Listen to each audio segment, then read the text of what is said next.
รับยาได้ที่ร้านยาใกล้บ้านที่มีสติ๊กเกอร์ร้านยาคุณภาพของฉันให้บริการดูแลอาการเจ็บป่วยเล็กน้อยจะปวดหัวปวดข้อเจ็บกล้ามเนื้อมีไข้ไอเจ็บคอปวดท้องเสียหรือผดผื่นคันเข้ารับบริการที่ร้านยาได้แล้วเภสัชกรจะคัดกรองอาการเบื้องต้นรับยารักษาตามอาการไม่เสียค่าใช้จ่ายใดๆสอบถามเพิ่มเติมสายด่วนสปสช1330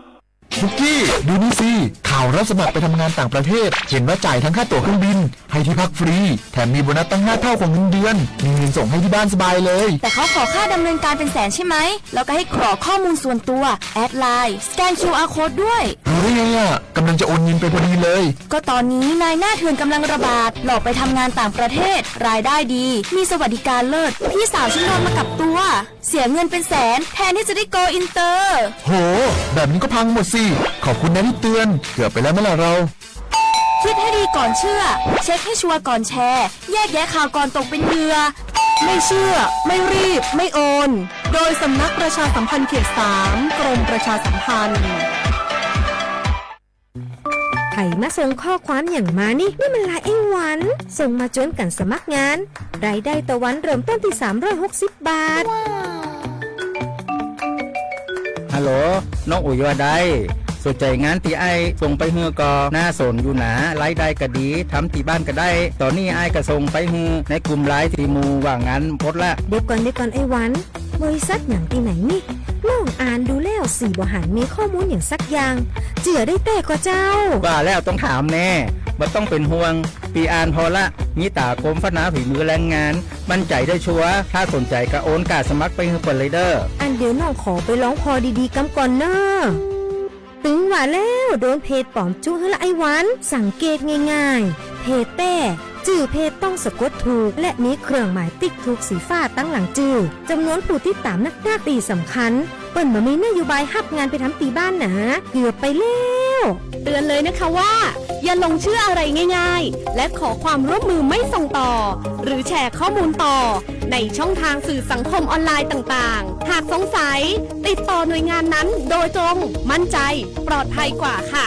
สักนิดคิดก่อนแชร์ปรารถนาดีจากสำนักประชาสัมพันธ์เขต 3กรมประชาสัมพันธ์ทุกวันนี้ใครๆก็ใช้ไลน์แต่จะดีกว่าไหมถ้ารู้ข้อมูลข่าวสารแจ้งเตือนภัยผ่านแอปไลน์ได้ด้วย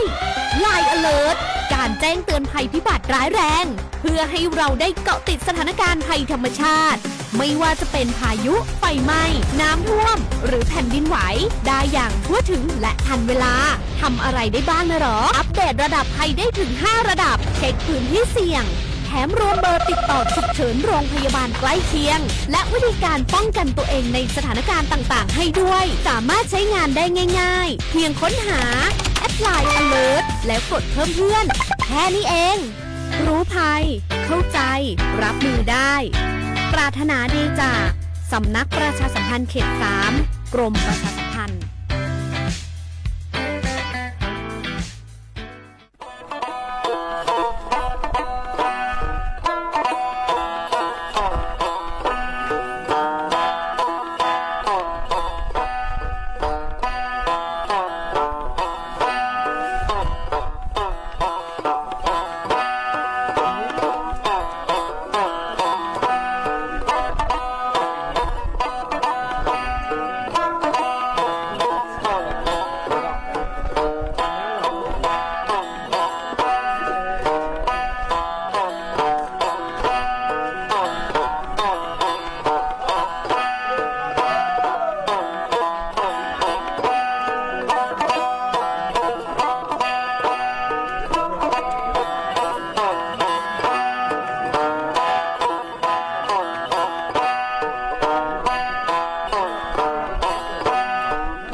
Ami kudu tua teri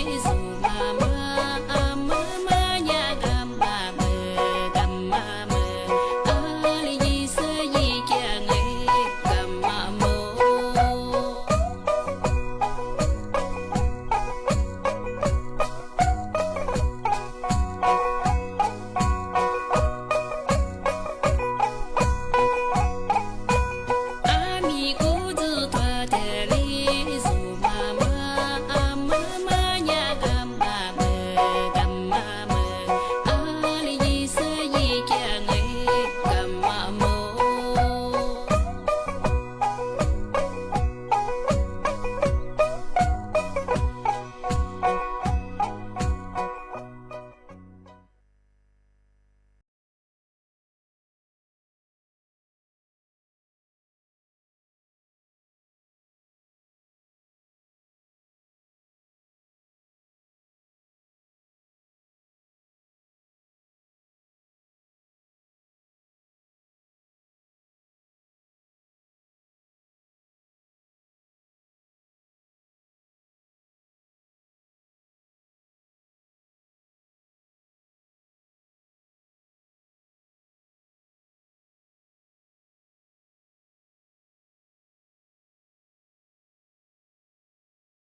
เสียหัวเวลาเขาคว้างอ่ะอามาสา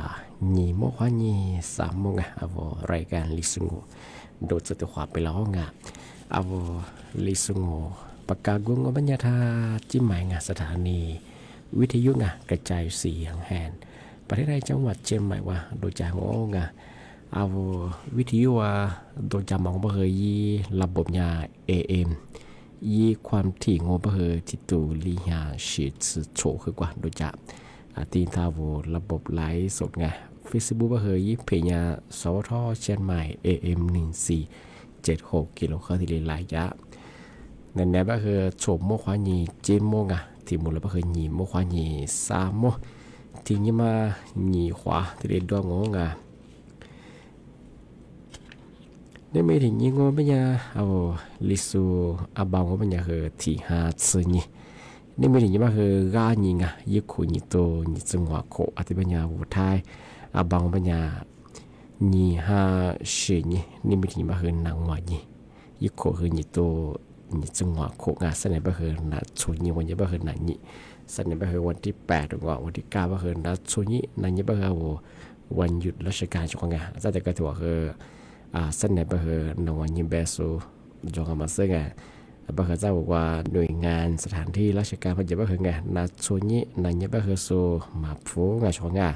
ปีว่ามาเอาอาชีพธุรกิจบ่คือไงสถานที่ราชการบ่เดียวสภาสมามีก็ไงนาทีนี้ว่านี้นังวันยังไงไหนบ่คือแปดโมงวันนี้คือสายลิมเกิดสถิติเปียวงะมาคือสถานที่ราชการงะว่าเวลาราชการก็คือนาทีนี้ว่าเนี่ยนังวันยังที่จีจงงะ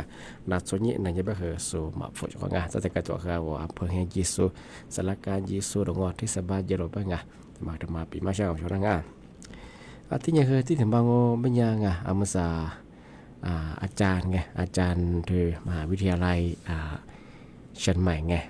ยีแบบมาคือเยี่ยมหมอผักไงนายแพทย์ไงเมื่อสายที่หมอหอมแบบก็คือเมื่อสายก็คือเชื่อเขางามก็คือกว่าติดตามงอสถานการณ์หรือไข้หวัดใหญ่ไงอยากใกล้ชิดไปถึงไงเมื่อสายก็คือจิ้มแมมแบบไงหลายจังหวัดงอแทบไม่สู้เมื่อสายก็คือ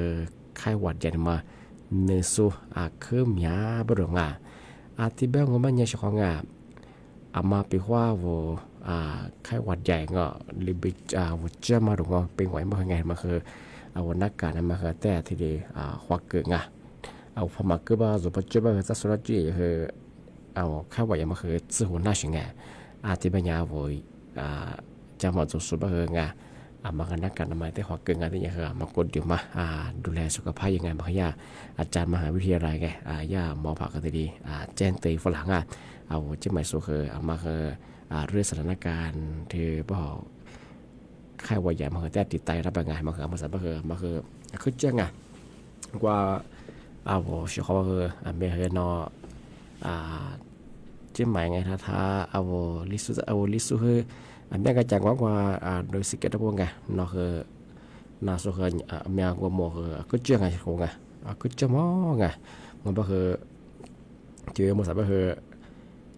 หมอกควันงออากาศเคยขึ้นมาข้างว่าหรือค่า PA คือค่า PA 2.5 มันคือสูงเยอะอย่างไงที่จะเป็นไหวอยู่สูเป็นงออันนี้ก็คือมาสับก็คืออากาศเคยขึ้นมาข้างมากดเดียวมาแต่กว่าเชดูแลสุขภาพยี่สิบกว่าง่ายทำมาเคยยาอาจารย์นายแพทย์ไงที่มหาวิทยาลัยเชียงใหม่เคยดีแจ้งไงเวลาเคยติดตามสถานการณ์ข้าวอยากเคยได้ทีนี้การตื่นตั้งไปเฉียงไงมาเคยแต่จำหมดกว่าง่ายที่นี่ที่ถึงมางงบ้านมาคือเชี่ยวว่าจะมาแต่ปีมาใช่ไงเมื่อสั่งงบัญญัติคืออุทยาแห่งชาติไงถ้ามาคือสักกะที่ปียังไงจะมาคือมาแต่มาปีมาสุดจริงใช่คนง่ายที่สักกะมายาปีชั่วคราวไปถึงไงที่มาคือยาพัดจุดตั้งมาคือมาคือทันวีบริง่ายยุวติมังบัญญา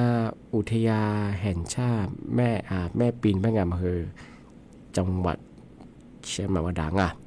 อย่าจะบอกว่าคือนี่ห้างนี่ฮาที่นี่ขวานี่ลีฮาซาซึยังไงคืออุทยาแห่งชาติแม่ปีนจังหวัดเชียงใหม่มายาเจอไปถึง นี่ก็ถึงก็มังโงปัญญาอุทยานแห่งชาติไง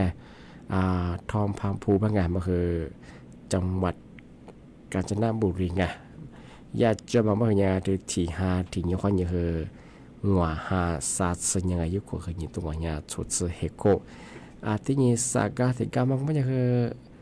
อุทยานไงอุทยานแห่งชาติไงภูมิภายบางไงอุทยานแห่งชาติที่นี่คือมันคือมีสากาจังไงที่นี่อุทยานสากาที่ก็มันอุทยานแห่งชาติไงภูพาหรือว่าอุทยานแห่งชาติภูพาเลดไงอันนี้คืออุทยานแห่งชาติภูพาเด่นบ้างที่มาคือจังหวัดสกลนครก็คือทิกานิกะสากาลิกังจังหวัดสกลนครก็คืออุทยานแห่งชาติคือลาลิมัสไงยาที่ดีปิดทางไกลยังมาคือนี่ฮะนี่ซึ่งยังว่านี่คือซาจุดงว่าฮะซาซึ่งยังไงยุคนี้ตัวเนี่ยโจทย์เฮกุไงที่3 จังหวัดไงที่สากามาเขียวอุทยานแห่งชาติที่ปิดทางไกลยังไงชั่วคราวไงอาทิตย์ก็คือสุพัชจุดังก็คือมาคือทัดด้วยใบหยกไงสุจุดังก็คืออุปาฝ่าฝืนไงมันนานไปฝ่าก็คือไงด้วยนี่คือตุดสวมมาของเขียวอุทยานแห่งชาติไงเป็นก็คือมีโทษจำคุกไงลีโคว่านี่จะโควัดไงที่นี่คือปรับไม่เกินไง100,000 บาทที่เดียวโคจะเป็นไง100,000คนนี่คือ2 ล้านซึ่งไงเจ้าของไงปีว่าโนว่าเขตอุทยานแห่งชาตินี่คือตุขุดสวมางวันเพยยังมางมาใส่ก็คือลีตัวคือเจ้าของไงเขตอุทยานแห่งชาติว่าดื่มดังเพราะที่ว่าคือสุพรรณบุรีก็คือนั่นกับกุญแม่สนุกุญแม่สนุอย่าโคพัดแต่ละคนก็คือมาคือยาเรียกคือยันโนตุสุยไปคือไงมายี่ข้อหาตัวสิ่งไงที่ไปคือมาใส่มิสไงเจ้าของไงมาคือว่านึกชิมดูนี่ขอความจำมาหรืองอจากว่าเขตอุทยานแห่งชาติสมัครกิจคือพัทยามันเป็นยังไงสุพรรณบุรีคือเนี่ยลีโคข้อนี่สกุลการมาคือปีข้อเดียวยี่ข้อหาตุขุดชอบไปให้หมดตุปักขุดชอบเป็นยังไงพัทยาบุรีคือลีโคข้อนี่สกุลเป็นยังไงเพราะว่าคือลีแสข้อนี่คือนี่ลัสที่เรียกโคจับเรื่องไงมันก็คือโคจางโคเบี้ยสิ่งไงที่ไม่ใช่เฉพาะไงมาคือเนี่ยถ่าฝ่าฝืนเยงที่จะคือท่าจิมาคือไงทายาเขตอุทยานแห่งชาติคือหลายพื้นที่ไงอย่างกับจังหวัดสุคือว่าด้วยชิมาคนนี้ดีนี่คือที่ตุสมาคือไงที่มันกี่เยงมาคือทายเฉพาะไงมาคือแต่มาไม่ใช่ไงมาสบายว่าผู้ว่าจังหวัดเชียงใหม่คือไง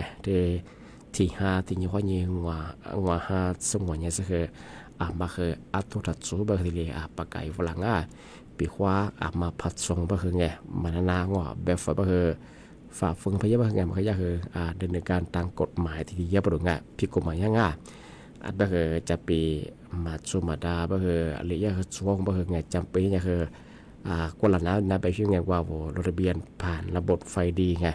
ทางนี้ขอทำบ้านที่ดีอยู่ว่าเป็นยังไงทายาสูมก็ชื่ออำเภอหรือว่าที่ว่าผู้ใหญ่บ้านเคยที่ดีเปิดสายยังไงมาซื้อเป็นยังไงช่วงไงมาใส่บ้านหลายพื้นที่โซตัวมันก็ช่วงไงกุลานะแบบชื่อไงว่าจังหวัดถ้าจังหวัดเชียงใหม่คือไงอำเภอหันตงเจอำเภอไม่เจยังไงส่วนว่าจะเวิร์กขยายสุดกาคือไงส่วนยาเตมาคือตัวชิงไงถึงว่ามีเคยเห็นตัวจะคือว่าโมกัดช่วยมาก็ช่วยช่วงไงมาใส่บ้านคือตัวเล็กกว่าช่วยมาก็ช่วงไงบ้านคือมาคือถัดช่วยช่วงไงหน่วยงานช่วยคือหน่วยงานก็เลยก็จะว่าว่าขยายมีบ้านคือสิบปีหินชื้นนี่สิบปีสิมีชื้นนี่ว่าตุ้ดช่วยมาคือมาก็ช่วงไงมีความคือมาก็ช่วงไงหรือว่าคือมาก็ช่วงไงมาคือนี่มีความปกติยังว่า5 สมุนสิ่งไงมาคือจังหวัดเชียงใหม่ที่ดีประกาศแจ้งเตือนฝรั่งมาคือตัวรัดสูบช่วงไงตัวมาก็ช่วงว่าคือเด็กตัวคือเรามาตัวสูบตัวสิ่งไงอะไรก็เนี่ยตัวมาก็ช่วยไปช่วงไงแต่มาคือนายสุดตัวเองไงว่าตัวสูบลงมาคือว่ายี่ตุ้งขู่ว่ายี่ความผู้จิตได้ช่วงไงตุ้งขู่ช่วยมาคือความผู้คือเด็กมาคือยี่หมอกควานก็แต่ก็รู้ว่าคือเนื้อมุกว่าตัวนี้คือเสียพามุกมาคือนี่มันคือมุกุในเบสุกันช่วงไงมุกุในเบรุงว่าคือมุกุเนี่ยสิ่งนี้มุกุมันไงช่วงมาคือเนี่ยบอกว่าตุ้งขู่ความฟูชิงไงเนาะอะไรกว่าชิงไงยี่หมอกควานมันไง อันนี้ว่ามากลายเป็นPA 2.5 ขนาดเล็กมั้งไงที่นี่คือเลยเช่นไงว่าคือยิ่งข้ามาก็พอสุยงอมันยาเอาช่างหาเฮมิสพีนางอที่ก็จะว่าคือเลเบนางอจื้องที่สมมติคือดื่มดางอที่ว่าคือมาสาวรัฐบาลยาคือที่เรียกคือยาเข้มมวยยังชวนที่หาคนยังคือหัวหาสิ่งคือมาคือตัวส่งมาคือป้องกันฆ่าพี่เองไงแต่ก็มาสู่ยิมัง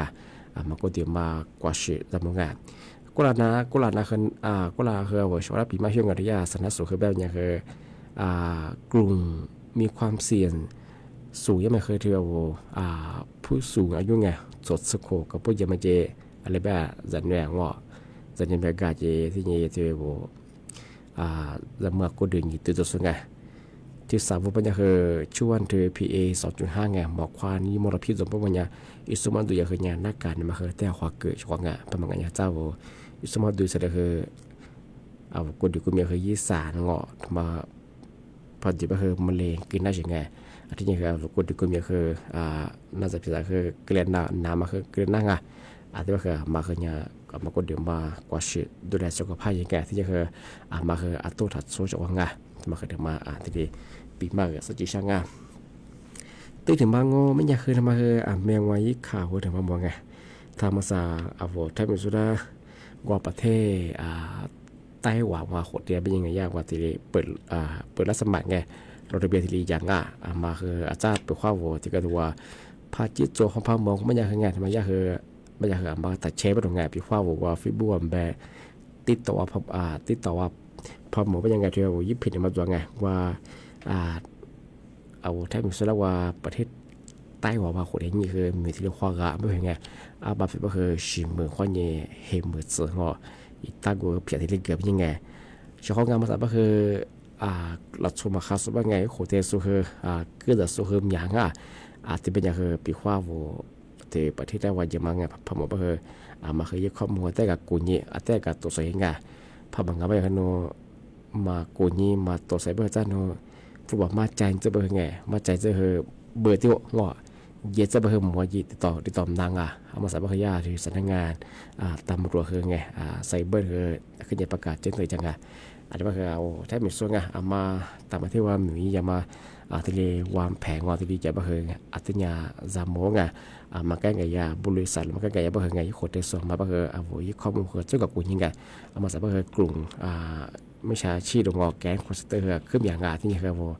รัฐบาลคืองอมาใส่คือถ้ากุลาเอาว่าใช้แรงไงเอาแทบไม่เคยยากว่าตัวมากุยมาคืออะไรยังว่ากัสที่รัฐบาลตัวดื่มมางานที่นี่เอเตเน่มากุยใช่ไงทำไมนไม่สายทั้งพวกคือจิกางอที่นี่คือจอการแสดงบริติกางอที่นี่คือจังหวัดตราดทั้งพวกไงถือว่ามีการคิดว่าโซว่าหรือแม้ย่าแกนคอนเซนเตอร์ย่าสถานการณ์ใหญ่ไงแล้วก็คือมาสาเอารัฐบาลคือตัวบางกลุ่มก็คือตัวที่เดินใช่ไงอาจจะเป็นเฉพาะงานมาสักคือกลุ่มวิชาชีพเป็นไงแกนคอนเซนเตอร์คือขึ้นอย่างอาจจะคือถึงยังไงที่เนี่ยเอาพระจิตโจมันยังไงมาคือสู้ยังก็ตั้งสติยังไงสู้ที่ยังไงที่เนี่ยซ้อนยิ่งชกไงเพราะบางคนเนี่ยคืองานมาทุกเวลาคือตลอดยืนยันมาคือจะมาคือเจ้าปีข้อผู้ว่าเบื่อมาคือไงพวกผู้เลี้ยงไงชกไงมาคือมาเกลียดจีมาชกไงที่เนี่ยคือมียิสูบ้างไงเอามาตามประเทศว่ามีเยอะบ้างไงมาแค่ไงคือเอาไปยึดข้อมูลได้กับกลุ่มยิงกับตัวสวยชกไงมาจะเป็นกลุ่มไม่ใช่ชื่อขึ้นอย่างง่ายที่เป็นยังไงมาซาว่าชกได้คือมึงว่าแต่ว่าชื่อฟังถ้ามึงว่านักเนี่ยปกว่าจะขอชื่อเราขังเอาเฉพาะวิทยุวรรณจาสูอันนี้ดาวไลฟ์สดติดแล้วคือข้อความงงไงเฉพาะมันก็จะยิ่งน่าจะแบบไงเชื่อก็มาซื้อมาแบบแบบไงถ้าไทยฟลาจง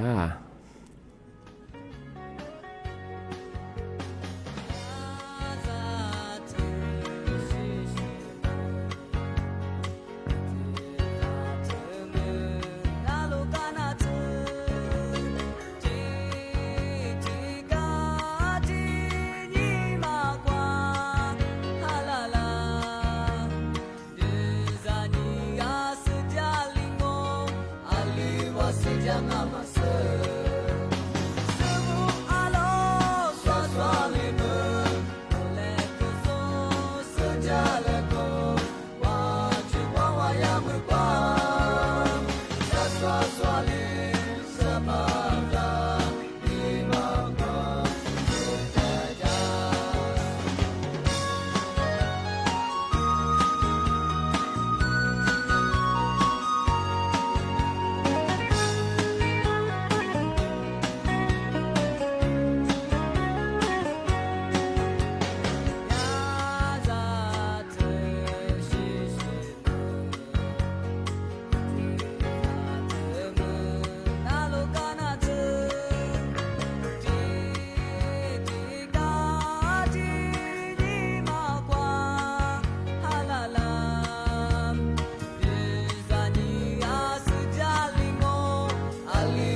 ทีนี้ที่ที่มาเฉพาะงานนั่นก็คือทาจิ้มหมายไงอย่าสำนักงานตำรวจภูธรภาค 5ไงอย่าคือว่าเทวบ่หอตำรวจท่องเที่ยวไงตำรวจท่องเที่ยวย่าบูจัดไงทวนเถื่อนไปใช่ไงการจุดกลางเมืองเชียงใหม่ไงที่มาคือว่าบ่หอที่ก็บ่หอแบบเอามาสั่งว่าคือเอาจิ้มหมายว่ามันจะคือไงว่าย่าธุรกิจไงถือการท่องเที่ยวระบบว่าไงอีบริษัทเปิดโซที่ยังมาเปิดโซโดยเฉพาะไงที่ก็ถือต้องมาคือว่าย่ายิ่งละคือบริษัทเปิดรับมาไงมาคือย่าถ้าตำรวจท่องเที่ยวว่ายังไงว่ายี่ใบนี่ก็คือโจเต็มมาคือโจงไงถอยมาคือโจงไงที่มาคือติดก็ถือว่าคือบริษัทที่ปองฉายิงไงคือกับปีกับว่าสุดาจิ้มมันว่าคือพัมแบดงเอาคนต่างชาติสุดาทีเดียวหูกับเบี้ยมาคือหนีสักการจบเรื่องไงอาจจะเป็นคือย่าตำรวจท่องเที่ยวกันคือตันโนกับเบี้ยกว่าสุดากว่าชิสุไงย่าคือทีเดียวยามเมื่อมาคือยังคือหนีมาหนีกัดเสือไงหนีบริษัทไงเฉพาะงานมาคือเนี่ยอาจจะถึงมาคือยี่ใบประกอบไม่ใช่ชื่อคือมาตัวชิงไงแต่ยายล้างเปิดทำมางาอาจจะคือนี่มีมาคือถือยาตำรวจท่องเที่ยวคือยาอะไรเนี่ยหนีกัดสิหนีเจ้าซึ่งไงหนีล้างสิเลยรู้เนี่ยคือล้างที่ได้เกือบปีจะไปเฉพาะงานแต่มาคือถึงมาปีมาเช้าเฉพาะงานมันสามารถคือไงเอามาได้กว่ากับเบียคืองอแต่การต้องคือยาสถานที่ท่องเที่ยวไงที่ยาบริษัทเปิดสูงไงเป็นธรรมะคือว่ายาฟูซูโจงอีบริษัทอีถูกมันจะมาคือจอยช่องไงยาบริษัทมันจะมาคือจอยช่องไงที่คืออีปอชาเนี่ยคือแต่ว่ากับเบียก็สุดแล้วโคเตกับเบียมาคือจอยช่องไงอาจจะเป็นกับปีขวานโนปีขวานโนอาชิตกะปีขวานเอากับเบียมาคือไงยาก็ไงคืออะไรที่จะพักคือเรื่องมาคือจ้างเอาปากกาคือมันจงไงยาคือบริษัทคือมันรับผิดชอบเยอะช่องไงอาจจะเป็นคือมาปีขวานโนอีทัวบริษัทมันก็พักกับเบี้ยเพื่องานว่าจะกับกูยิงกับตัวสายงานที่มันย่าจดทะเบียนตั้งไงเหมือนตั้งมังงาจะมาคือแต่สามของงานมันสับคือถ้าว่าจิบมาคือยาหลังยาหนีกัดเสือที่เลยปีเยอะไปเฉยไงที่จะคือกว่าหลักคือยาทำมาคือตัวนี้โซสนุกพันยี่ตัวเกิดจืดเฉยไงไปยาตัวคุบฟอเฉยไงพวกยังคือที่กับเบี้ยสุดาคือที่หัวโคตรยิ่งที่เลยอยากเฉยไงบางอย่างภาษาคือตันหัวยังไม่รู้ไงทำมาปีมาเช้าช่วงนั้นมาเตะจำงที่นี่เอาไว้ช่วยท่าวิทยุขยินนาจาสูที่นี่ท่าฟิสิบุขยินตีสุดาคือว่าคือลาติเกิดในเรื่องว่าคือตะกี้มาตัวว่าคือมาเสิร์ชว่าไงเอาลิสต์งเอาลิสต์งที่ติดคือว่าอาลีแบงมาเสิร์ชว่าคือมาเสิร์ชไปคือแต่แบบฝรั่งเอาแท่งหัวไปคือว่าแท่งหัวไปเนี่ยคือควันฝานว่ะควันฝานมาคือเอาลิซุงเขาไปเนี่ยคืออะไรไปว่าเฉพาะไงมาหัวคือที่มาซึ่งไงมาซึ่งสุดยอดก็คือแต่ถูกละเนี่ยแต่ปีมาเฮ้ยเฉพาะไงหัวคือติดกันคือก็คือลิซุงก็คือมาซึ่งมาตัวมาคือจวงอันนี้ก็คือเฉพาะว่ามาซึ่งสุดยอดก็คือไงที่เดียแต่ถูกฝรั่งแต่ว่าคือถึงมาติดเกิดนั่นยังใช่เฉพาะนี่เป็นไงที่เป็นยังไงซะแน่เนี่ยสมมติว่านี่จิ้มว่าความมูลค่าเฉพาะงั้นนี่มีก็คือในรับปีมาคือที่แหลจงงเอาเฉพาะว่าวิทยุน่าจะสู้ไลฟ์สดที่สุดแล้วคือบ่มงที่นี่ถ้าชุดดังวันนะแบ่งช่วงมาสาก็คือทยาหมอผ่าไงโดยมหาวิทยาลัยใช่ไหมว่านี่เตยพวกเราอย่างไงมาเคยติดตามไงสถานการณ์โดยมาสาก็คืองเอาค่ายวัดใหญ่มาหนึ่งส่วนคือยาหมีปรุงไงอาจจะเป็นเฉพาะไงมาก็เดี๋ยวมาดูแลสุขภาพยิ่งผิวว่ามาก็เดี๋ยวมาจำมันจะเป็นไงมีคุยยิ่งกับกูยิ่งกับตัวยิ่งที่นี่คือนักการมาคือแต่ความเก่งผิวว่าคุยเยอะตรงว่าเราสมยงกับพระเจ้าเป็นไงมาซึ่งไงที่ก็ดูคือยี่เป็นหัวยังมายิ่งมาคือพระเจ้าเป็นมาคือแบงว่ายี่มาพันหนึ่งเลยเป็นไงมาคือติดยี่มาด้วยไงวัดมางบางคือเตี้ยจำหมดช่วงอันนี้บางคือสั้นในนั้นสมมุติว่านี่จิมโม่แต่ความมันแต่ความกันนี่ไม่ถึงเราคือในปีมาคือเตี้ยจงเอาไว้ช่วงนั้นคือบุ๋มงเพราะว่าสวัสดีครับ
เ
แห่งประเทศไทยและเครือข่ายทั่วประเทศเสนอข่าวต้นชั่วโมง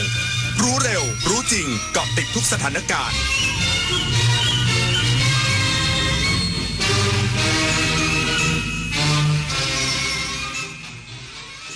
รับฟังข่าวต้นชั่วโมงเวลา 15 นาฬิกากับผม